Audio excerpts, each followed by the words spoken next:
Bonsoir à tous, c'est un plaisir pour nous d'être en votre compagnie. Nous avons sur ce plateau ce soir le maire de la commune de Terre-de-Haut-les-Saintes, il est aussi le premier fédéral du PS. Je veux parler d'Hilaire Broudet. Bonsoir et merci d'être avec nous.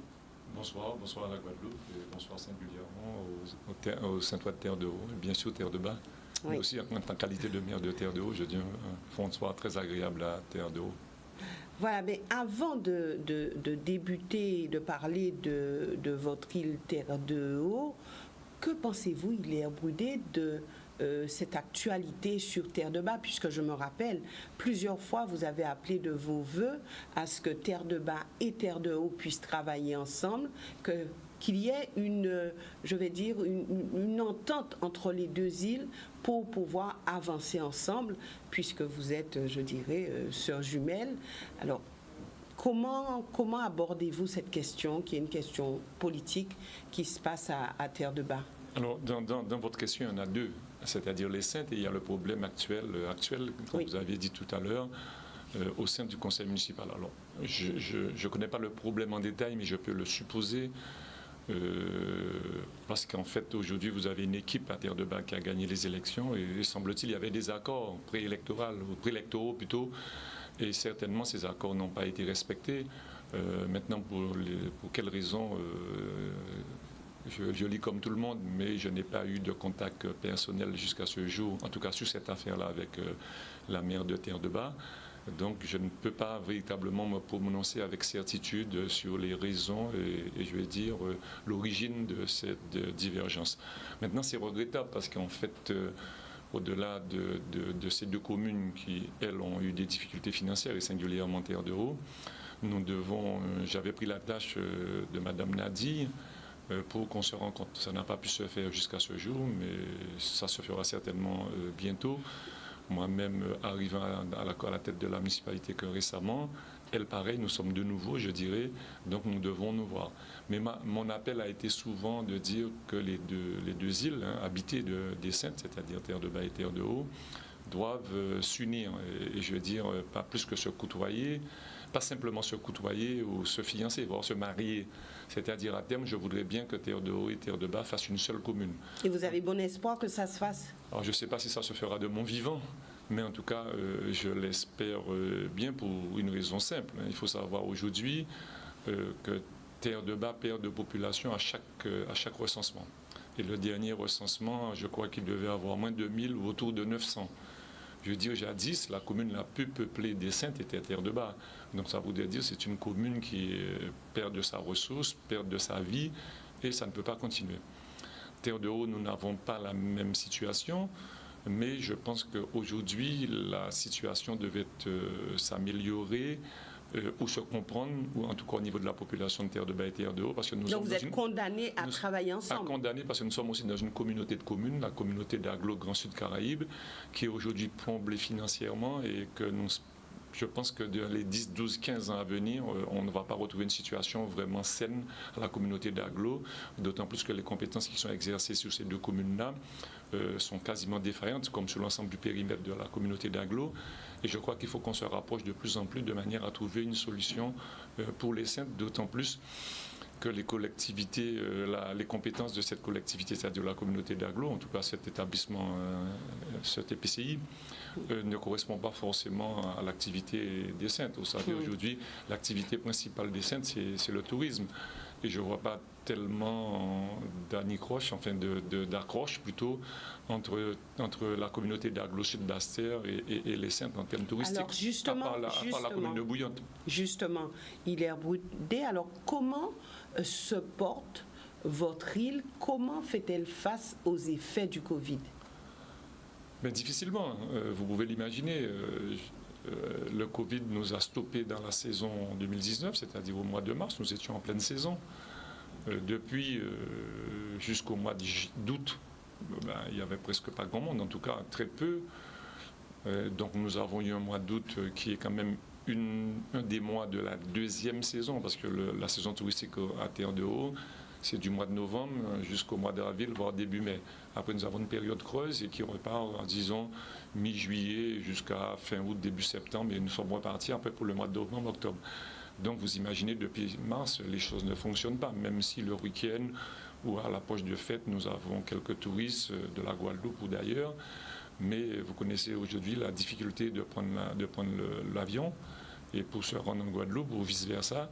Donc la situation de pandémie fait que nous sommes très impactés.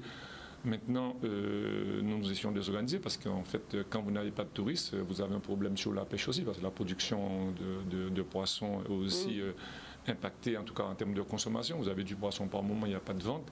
Et sur la Guadeloupe, c'est à peu près la même chose. Donc ça voudrait dire aussi qu'il faut peut-être éviter de mettre tous les œufs dans un même panier et voir comment aussi renforcer la pêche que nous avions quand nous étions dans les années 70-80. Donc économiquement, c'est catastrophique chez vous? Non, je ne dirais pas que c'est catastrophique. Je dirais par rapport à la commune de Terre-de-Bas ou d'autres communes qui œuvrent dans le tourisme, nous sommes quand même mieux placés ou qui œuvrent, je vais dire, dans une activité différente. Mais c'est vrai qu'il faut se poser la question, pas simplement sur Terre-de-Haut ou sur les Saintes d'une manière, il faut se poser la question sur le tourisme en Guadeloupe. Quelle est la situation de la jeunesse saintoise? C'est assez compliqué aussi. Tout à l'heure, je vous parlais de Terre-de-Bas, mais nous sommes aussi victimes aussi quelque part de jeunes talents qui quittent Terre-de-Haut pour ailleurs, pour la Guadeloupe, ou pour la métropole ou pour l'Europe. C'est compensé aussi parce que nous avons de l'arrivée d'autres habitants, je veux dire, de nouvelles arrivées, et qui fait que ça s'équilibre un peu. Mais il est vrai qu'aujourd'hui, il faut chercher à fixer les jeunes sur Terre-de-Haut. Alors, il est clair que ça... Voilà, il est clair aussi que cette volonté a des limites. Parce que c'est une île touristique, tout le monde ne va pas œuvrer forcément dans le tourisme. C'est une petite île, c'est une petite population, donc c'est un périmètre confiné. Et sur un petit territoire comme ça, nous avons des limites économiques. Je veux dire, moi personnellement, comme d'autres, si je pouvais travailler au centre, je l'aurais fait. Même si j'ai travaillé en Guadeloupe ou ailleurs, c'est parce que aussi parfois vous ne trouvez pas forcément ce qu'il vous faut, sinon vous vous lancez dans le commerce et le tourisme, la restauration, l'hôtellerie, les bars, les boutiques, enfin, ou la pêche, ou l'artisanat. Mais l'artisanat de bâtiments ou l'artisanat d'art, il y en a très peu pour l'instant. Donc il faut développer aussi l'artisanat sous tous ses angles, de manière à avoir plusieurs pans, même si ce sont des petits pans, je dirais, de petites activités économiques pour faire un tout, et pour que la commune puisse vivre en cas de difficultés touristiques comme c'est le cas aujourd'hui. Mais c'est vrai aussi, ça c'est pour la commune, je ne parle pas de la collectivité en tant que telle, je parle de l'activité économique pour la commune. Maintenant sur la collectivité c'est autre chose, vous connaissez la situation, on a eu l'occasion d'en parler, peut-être qu'on en parlera, mais c'est vrai que les choses sont différentes. Alors justement, donc il faut arriver à fixer les jeunes. Donc aujourd'hui, est-ce qu'on peut prendre le raccourci en disant qu'il n'y a pas d'avenir sur place pour la jeunesse? Non, je n'irai pas jusqu'à conclure ça, parce qu'en fait aussi, nous avons un autre problème que je n'ai pas soulevé, c'est que nous avons très peu de naissances. Et Terre-de-Bas encore pire. Je ne peux pas parler de Terre-de-Haut sans parler de Terre-de-Bas, parce que je veux dire, pour moi, ça, c'est un bloc. Je vais prendre un exemple à Terre-de-Bas pour vous donner la situation, et je vous dirai pour Terre-de-Haut, nous avons 2 collèges. Enfin, un seul collège, 2 sites, Terre-de-Haut et Terre-de-Bas. Les deux font moins de 16. Les deux cumulés font moins de 100 élèves. 100 élèves, pardon. À Terre-de-Bas, vous avez des classes qui manquent, des élèves, très peu d'élèves, mais en plus là nous sommes au collège, mais même pour l'école primaire, vous avez une classe à Terre-de-Bas qui fait petite, moyenne, grande section, CP. 4 classes. Et il y a 10 élèves. Vous imaginez un peu. Donc il y a à se poser la question. À Terre-de-Haut, c'est un peu mieux, mais nous avons aussi cette difficulté. Nous avons 3, 4, 5 naissances par an à Terre-de-Haut. Terre-de-Bas, parfois, il n'y en a même pas une par an. Donc ça voudrait dire, premièrement, on n'a pas de jeunesse, parce que les jeunes partent, comme je vous dis. Il y a d'autres qui arrivent, mais ceux qui restent, et même quand ils restent, avant, nos parents faisaient 5, 6, 10 enfants, ou 3 ou 4 peut-être, mais aujourd'hui, c'est un enfant, voire 2. Et s'il n'y a peut-être pas de jeunesse, donc il n'y a pas non plus de capacité de faire des enfants. Donc il y a un problème qu'il faut se poser à terme, qui est réel aujourd'hui, mais ce n'est pas un truc qui va se régler ni en un an, voire même pas sur une mandature, mais il faut commencer à poser les jalons pour régler ce que je regrette par ailleurs qu'avant, il y a 10-15 ans, parce que le problème a commencé il y a quelques années, et que la collectivité en place n'a pas, enfin les élus en place de l'époque n'ont pas réfléchir sur cette possibilité et de voir comment fixer les jeunes en créant des activités, d'autant plus que nous avons un avantage par rapport à d'autres petites communes, par rapport à Désirade, par rapport à Terre-de-Bas, pour prendre le cas des îles, mais peut-être même par rapport à Vieux-Fort. J'essaie de prendre des communes de même strate où nous avons quand même un potentiel économique, et à partir du moment où vous avez le potentiel économique, vous avez la possibilité de fixer les jeunes ou de fixer les habitants. Donc voilà, c'est ce produit-là que je me forcerai de vendre, en tout cas de manière structurée, à la population de Saint-Ouen, c'est-à-dire Terre-de-Bas et Terre-de-Haut dans les prochaines années, et pour que nous puissions travailler ensemble pour voir comment faire. Alors je sais que Terre-de-Bas et Terre-de-Haut était par le passé une seule commune, et on sait aussi ce qui fait que cette division-là, je pense qu'aujourd'hui le problème est tout à fait différent. Alors depuis votre prise de fonction, comment se portent les finances communales? Ça fait, vous savez, un peu plus de 3 mois que nous sommes là, je veux dire près de 4 mois, si je prends la date du 28 juin, dans 2 jours, ça fera, aujourd'hui 28, tiens, ça fait 4 mois. Donc je suis élu, que nous avons une nouvelle équipe, et que dans les 4 mois, on ne va pas bousculer l'activité ni financière, ni l'activité de la commune. Nous, ce que nous avons à chercher, c'est de prendre, au-delà de ce que nous connaissions, c'est de voir la partie invisible, ce que nous ne connaissions pas pour mieux connaître, de manière à tout connaître.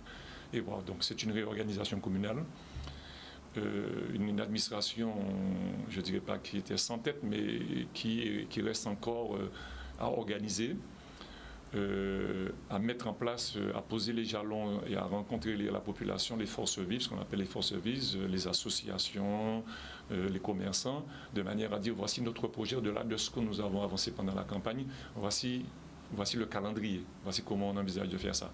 Donc les pêcheurs, les commerçants. Donc vous êtes en difficulté financière de Donc toute façon. Difficulté financière, elle s'était déjà un peu améliorée. On a eu le débat ici avec l'ancien maire. Elle s'était déjà un peu améliorée. Je ne vais pas rentrer pour les raisons, mais en réalité, elle s'était déjà un peu améliorée. Nous essayons de l'améliorer encore plus. Notre volonté pour le budget de 2021, parce que 2020 était un budget transitionnel. L'ancien maire a fait 6 mois, nous sommes en train de faire le 2e semestre. Donc c'est un budget que nous avions fait un peu, je dirais, à la hussarde, parce qu'en fait, il y avait un délai pour le faire. Et donc nous avions pu, aujourd'hui, nous contenons le déficit et notamment essayer de ne pas avoir de déficit de fonctionnement. Donc l'idée aujourd'hui, avec la rencontre qu'on a prévue avec la Chambre régionale des comptes, c'est de se retrouver, en tout cas c'est l'objectif qu'on s'est fixé pour 2021, d'avoir un déficit de moins de 10%. Qui nous permettrait déjà de sortir sous la coupe ni de la CRC ni de la préfecture, c'est-à-dire nous permettre d'annoncer notre... C'est vrai aussi que par ailleurs, nous avons malgré tout, nous avons eu la chance quand même d'avoir un soutien fort du conseil départemental et du conseil régional, qui nous permet de faire des travaux aujourd'hui, soit maîtrise d'ouvrage déléguée par la région ou le département, et qui nous permettent aussi de commencer à revoir les infrastructures, notamment les infrastructures routières. Et par ailleurs, il y avait aussi des financements qui étaient déjà en place, dont les dossiers n'étaient pas finalisés. Donc nous finalisons les dossiers, et c'est vrai que 2021, à partir de décembre voire janvier, nous avons un certain nombre de chantiers que nous allons mettre en place, qui sont au moins de 4 ou 5 chantiers qui sont relativement importants, dont sous l'ensemble nous aurons quasiment 2 millions d'euros d'investissement, ce qui n'est pas négligeable pour une petite commune comme Terre-de-Haut. Donc vous avez dit avoir eu l'aide du conseil départemental et du conseil régional, donc ça vous permet d'avoir un nouveau souffle. Oui, bien sûr, j'ai jamais été un homme de langue de bois sur ce genre de truc. Quand ça se fait, je dis que quand je reconnais les choses, après sur d'autres points, nous pouvons ne pas être d'accord. Mais en tout cas, sur celui-là, c'est une réalité, c'est factuel. D'accord. Alors nous aurons l'occasion de revenir avec vous sur Terre-de-Haut-les-Saintes, puisqu'il vous faut prendre vos marques et continuer à travailler. Vous l'avez dit tout à l'heure. Alors maintenant, je fais appel à votre autre casquette.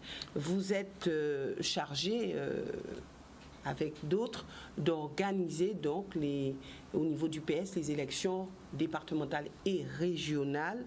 Alors, est-ce que vous pensez pouvoir gagner sans l'aide du paré d'Éric Jalton, puisque j'ai reçu sur ce plateau même la semaine dernière Georges Bocard qui nous parlait du paré et qui nous disait un petit peu comment ça s'articule et quel est leur objectif. Alors l'objectif a été clair, participer aux élections régionales, aux élections départementales.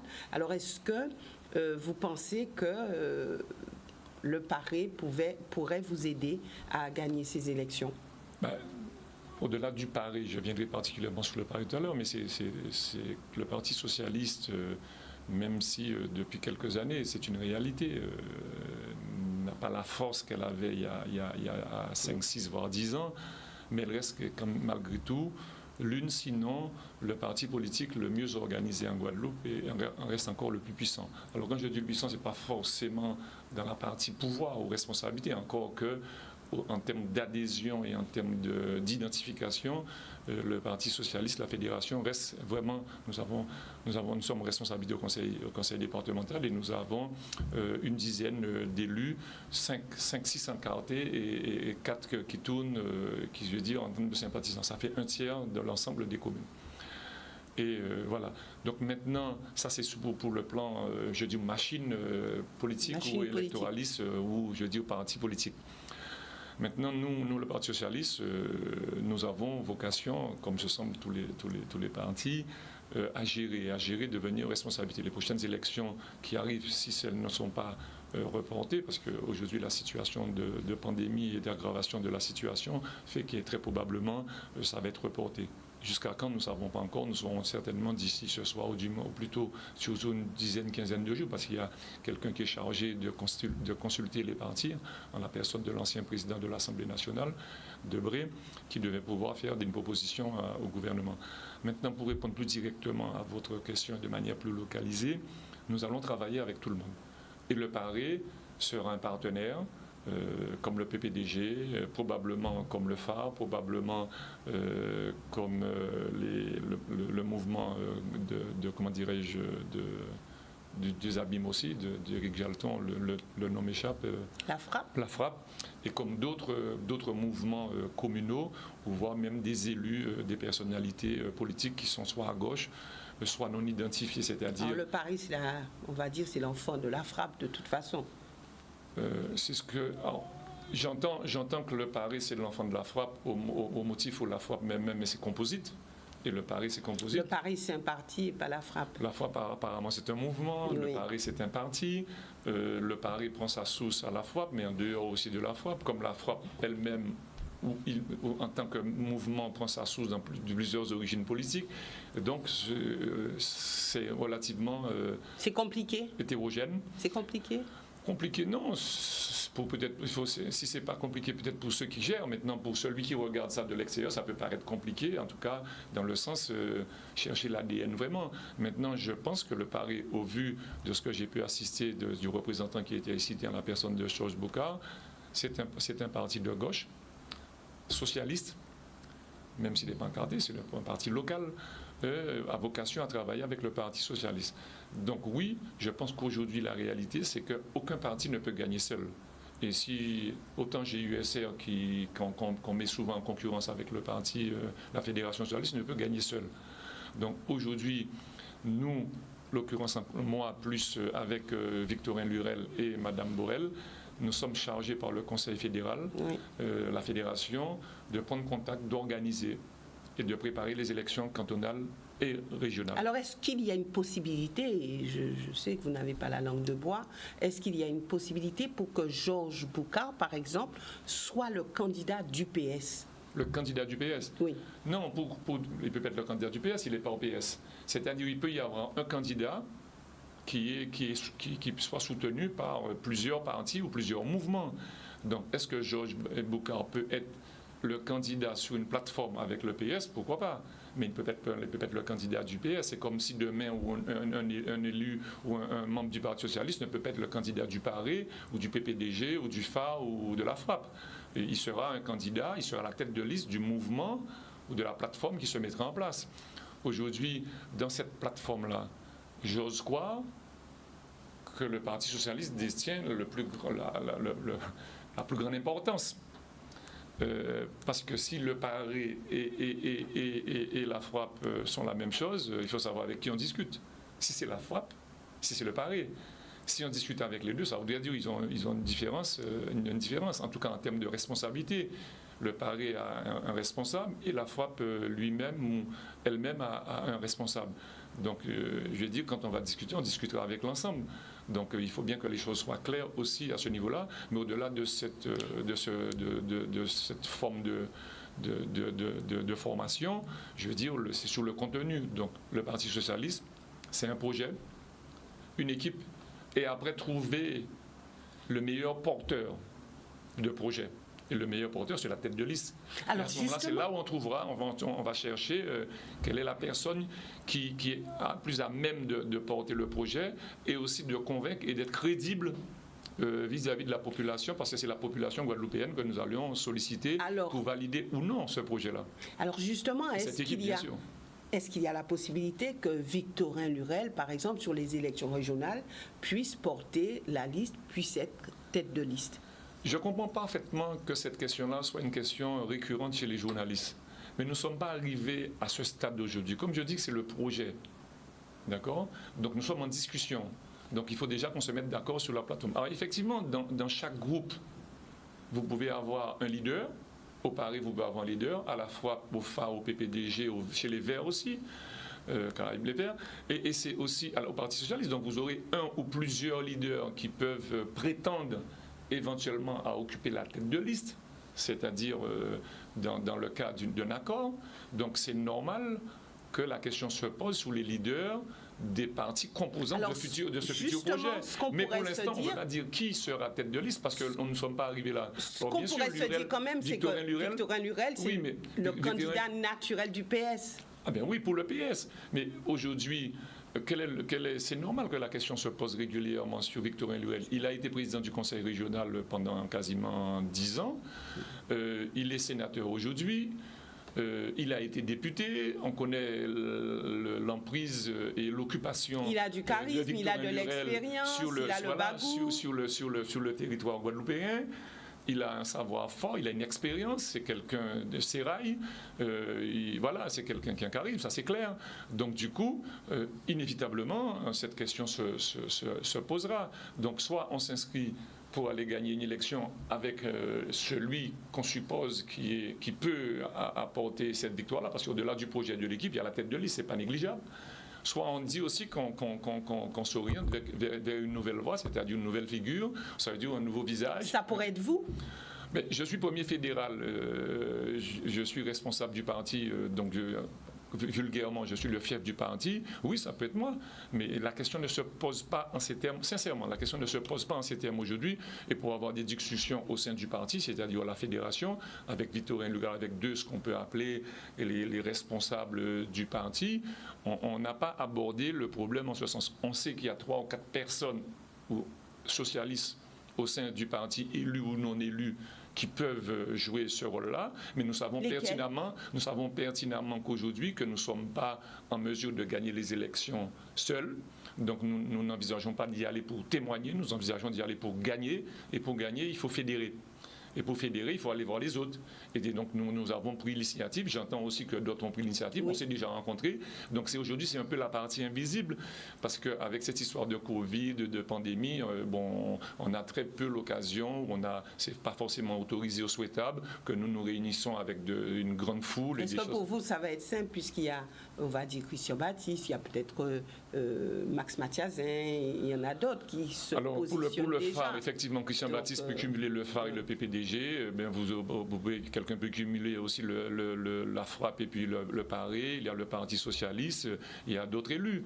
Donc Max Massatien, comme vous le savez, c'est à titre d'un élu, il n'est pas forcément, il n'est pas au Parti Socialiste, tout le monde le sait. Mais honnêtement, est-ce qu'il serait souhaitable que ce soit quelqu'un du PS qui porte cette liste? Mais, vous me posez une question dont la réponse est évidente. Je suis responsable du Parti Socialiste. Je ne peux pas dire sur un plateau télévisé. Et pour la première raison, mais l'essentiel même la première raison même, c'est l'importance du Parti Socialiste, de la fédération. Pour moi, oui, ça doit être un socialiste. Ça doit être un socialiste. Mais on ne peut pas non plus dire d'emblée que c'est un socialiste. Ça veut dire que quand on va discuter avec les autres, on leur demande de prendre place derrière.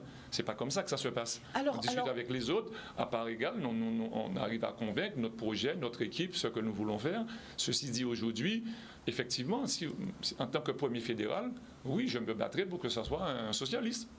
Alors, c'est vrai, vous lisez, vous aussi, tout comme moi, les réseaux sociaux, vous voyez un petit peu ce qui circule, puisque vous êtes un observateur. Alors, il y a eu le bruit que le PS pourrait se retrouver aux côtés d'Harry Chalus pour les prochaines élections régionales. Est-ce vrai? Alors, j'ai entendu ça 2 ou 3 fois et c'est un peu agaçant parce qu'en fait, ça voudrait dire aussi, parfois, quand moi-même je suis dans le milieu et que je vois que c'est totalement faux, je me dis, mais quand j'entends des informations par ailleurs, il faut que je prenne des précautions aussi avant de le véhiculer ou bien de le distribuer. Moi, personnellement, en tant que premier fédéral, je n'ai jamais eu de contact avec Harry Chalus sur cet aspect des choses. Je suis conseiller régional de l'opposition de la minorité. Je défends une position. Nous ne sommes pas toujours d'accord. J'ai une relation correcte avec de civilité. Nous sommes presque voisins. J'habite à Bémao, quasiment la semaine, le week-end, je suis au centre. J'ai côtoyé Harry Chalus en tant qu'élu au conseil régional parce qu'il a fait partie de la liste de Victorin Lurel. Je l'ai côtoyé ailleurs.